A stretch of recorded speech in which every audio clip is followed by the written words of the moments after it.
قالوا لم نك من المصلين ولم نك نطعم المسكين وكنا نخوض مع الخائضين.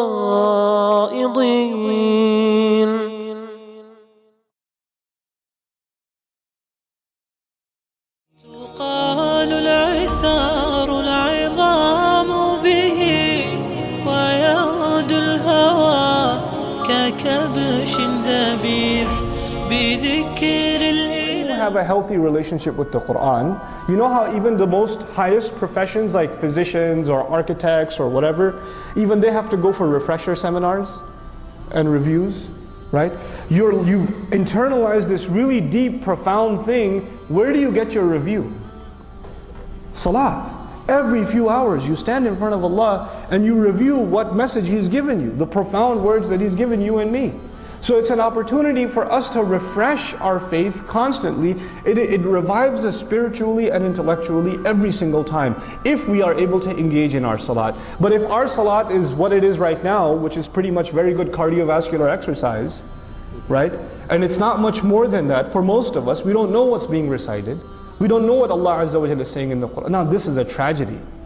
Because the means by which you can keep Quran alive in the community, Allah gave us that mechanism. That institution is salah. When the salah is not connecting you to Quran, nothing can connect you to the Quran. Because salah is what Allah gave us to connect to the Quran. That's what Allah gave us. What can we have in addition that's going to work? So we have the halaqat and the tafasir and things like that, but there needs to be a mass movement of facilitating Arabic education for the purpose of us having a better sound experience in salat. This has to do with us surviving. Because when our salah becomes empty, then the entire deen is gone. Because you know, salah is directly connected to three things. I'll make quick mention of this.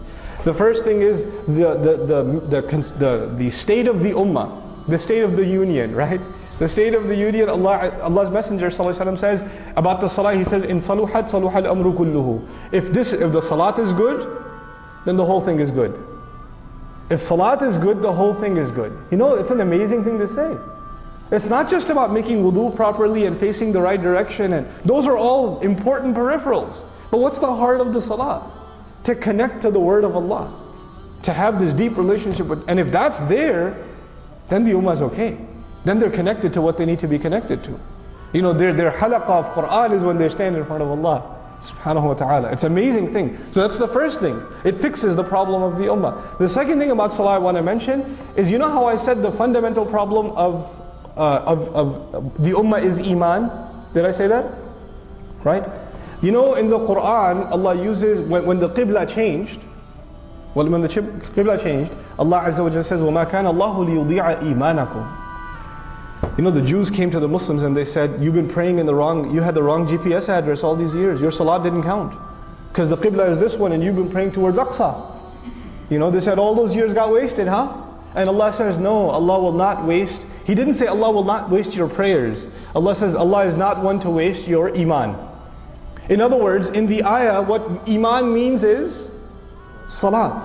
To Allah Azza wa Jal, salat and iman are the same thing. So if salat is good, necessarily what does that mean? Iman is good. As far as Allah is concerned, if salat is good, iman is good.